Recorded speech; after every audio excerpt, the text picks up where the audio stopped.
Things are not good. Things are worse than we thought. Yep, that's right. We clapped our alpha track out.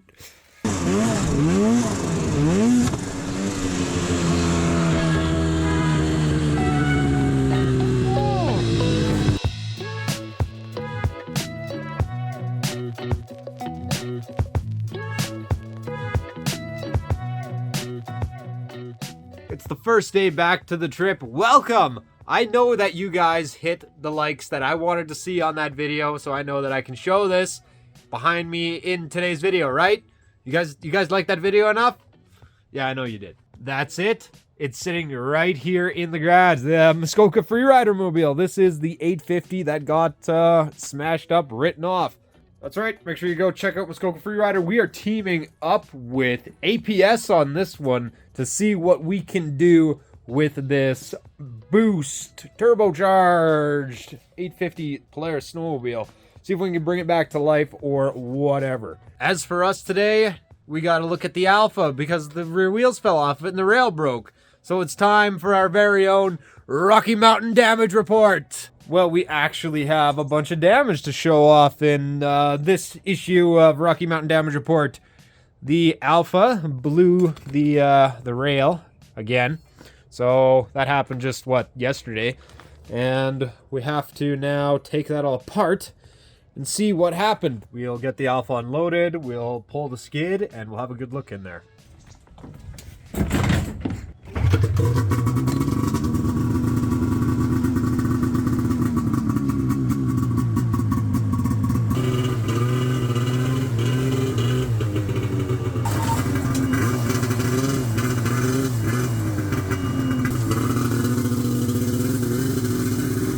So we have the Alpha back in its home here, and unfortunately with it, things are a little bit worse than we initially thought on the hill. Yeah, didn't end up cleaning it like I said I would, like a good little boy. It's sitting also in the driveway the last day here. Things are not good. Things are worse than we thought. And all because of this. All because of what happened back here. All the measures that we put into this skid, trying to keep that from happening. Trying to keep this exact thing from happening. Guess what happened? Oh, yeah, man. That freaking sucks. This $30,000 mountain sled's wrecked a little too. Oh, man. Well, okay. Now we have a decision to make with this thing. We're at an impasse on it. First of all, whoever said, looks like Whitey's coming back out, looks like you're right. Secondly, we have a decision to make because I've been looking into making this sled a 154 for quite a while now. I've been poking around at it and being like, man, I wish this thing was a 154. Or we can leave it as a 165. But I think a turbo 154 on an Alpha would be a boatload of fun. All right, well, we'll think about that. What do you guys think? Do we do a 154 track on it, or do we put a 165 back in? Yeah, we got a unique opportunity here. I'm not gonna think of this as a blown track, which it is, and that sucks because a blown track is freaking expensive. But we have a unique opportunity here to change this sled up, and I think we should do it. What do you guys think? So usually to put in a shorter track in this thing, there'd be like a couple of things we'd have to do. We will have to find a different rail for it, and whatever track system we decide to go with. But we don't need to cut our tunnel because this tunnel is actually already cut. So this is the bumper and the tunnel extension for the 154 Alpha. Yeah, after all that beefing up, all that work that I put into that Alpha skid, I still couldn't keep it from coming apart. Let's get the skid out. Let's have a closer look at things. All right, you two snowmobiles better get to learn how to live with each other. You guys are going to be roommates here for a while.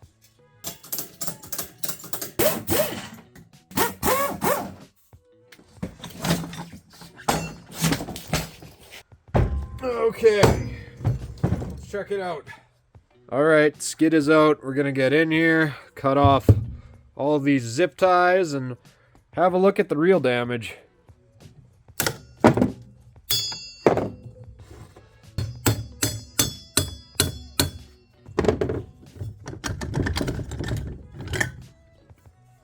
There it is.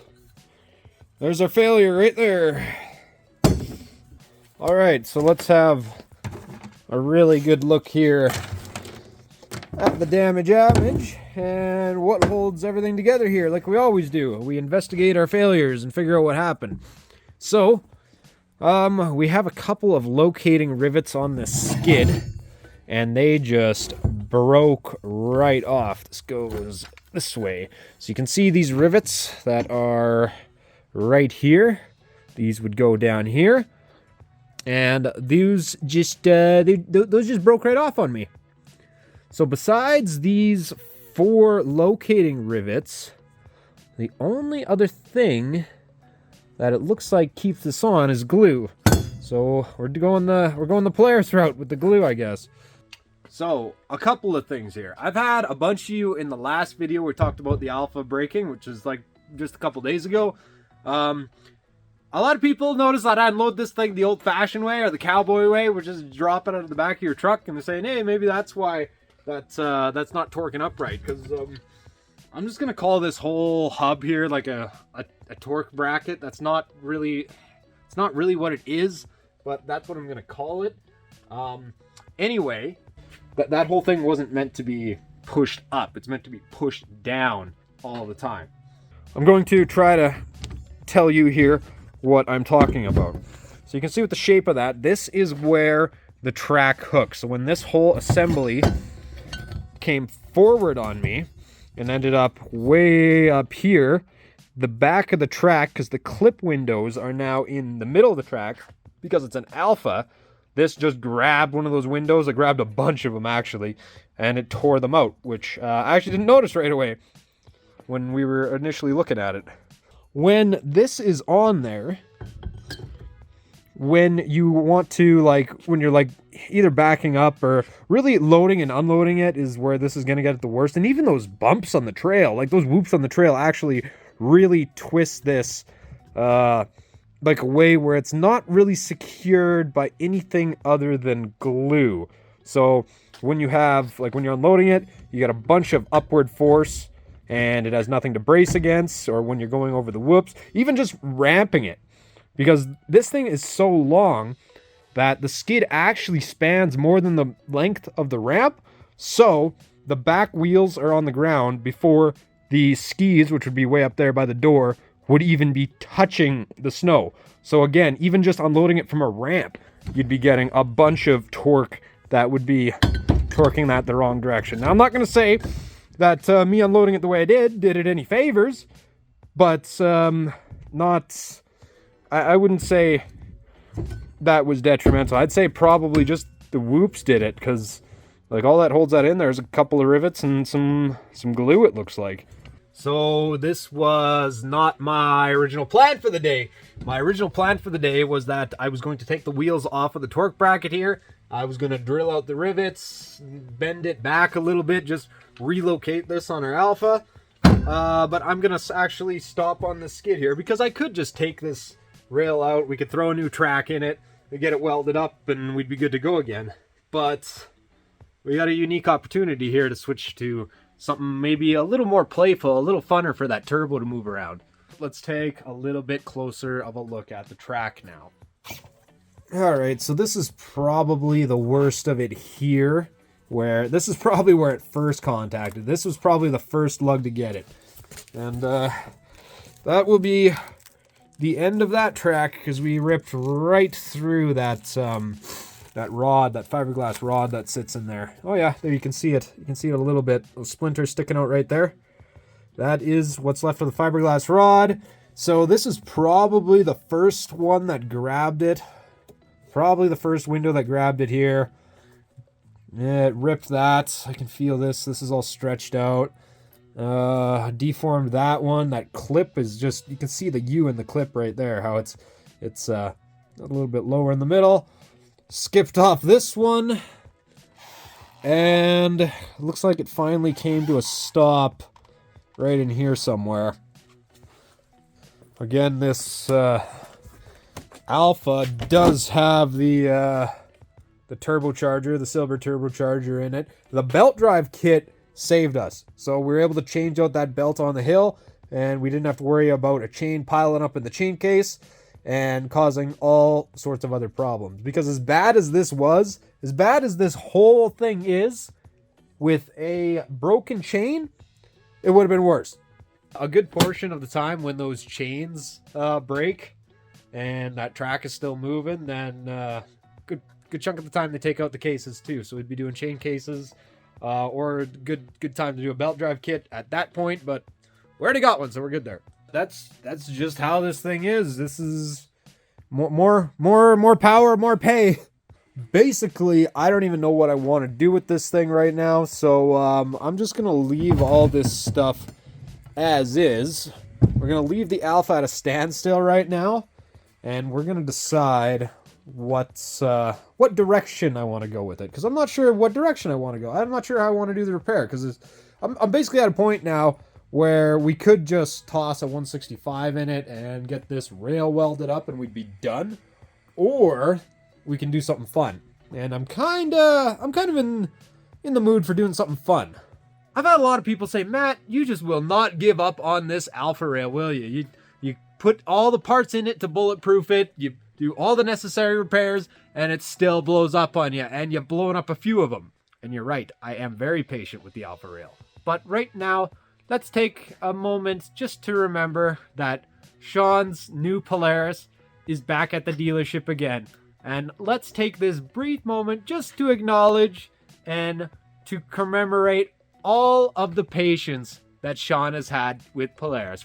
That was just on the trail, too. Hopefully it doesn't spin off. Oh yeah, that's gas for sure. Yeah. I can't get a focus on it. Look at PHAZER. Let's. Why is it that bad? And yes, Sean's Polaris is back at the dealer after that last trip when he got to go up the hill again and ride with the snow bikers. Now his sled's back at the dealer again for another issue of its own. So I have to have the patience in this thing because he has the patience in his Polaris. Yeah, we're at a point now where we need a track. Like, no matter what, I need a track for this thing. So do I do the 154? Do I do a twin rail? We're at a point right now and a weird opportunity where there's about 5 or 6 different options because we have a damaged skid and a screwed up track. There's a number of different options. There's a number of different ways that we can go with this right now. And this is the opportunity where we figure it out. You can help me figure it out. Drop it in the comments. What do you think? What should I do with this thing? All right, I think I'm going to start wrapping up this video there. I gotta drag Whitey back in here, and we gotta do a little repairs because a couple of people noticed in the spring there we're just doing an Alberta ride in some deep mountain snow. It was going blah blah blah, blah at the top end, and that's because of these. We need to do reeds in it. So I got a brand new set of reeds sitting around. I got a brand new set of skags. I got a bunch of other stuff sitting around for Whitey. So no time like now to get all the repairs done because I would say 10 to 1. Mighty Whitey is joining us on our next trip. So we'll take the old aluminum out and we'll show how it keeps up with the new stuff. We have a ton of wrecked machines in here right now. We have the Alpha, we have the Whitey sitting out there. We have the Muskoka Mobile, of course. This thing, it's probably going to be a slow go by the time we can actually find a bunch of parts for it, or by the time we actually figure out what we have to do to this thing. Of course, working with Altitude Power Sports on that and figure out where we have to go with it. So this one here might be a slow process, which is okay. Now, thank you for watching today's video. We got wreck stuff everywhere, and I know you guys love stuff breaking when it's not yours. Thanks everybody for watching. On behalf of myself, Ben, Sean, the whole crew here at Syxxes Backcountry, that's a wampin'. We'll see you in the next video. Bye-bye.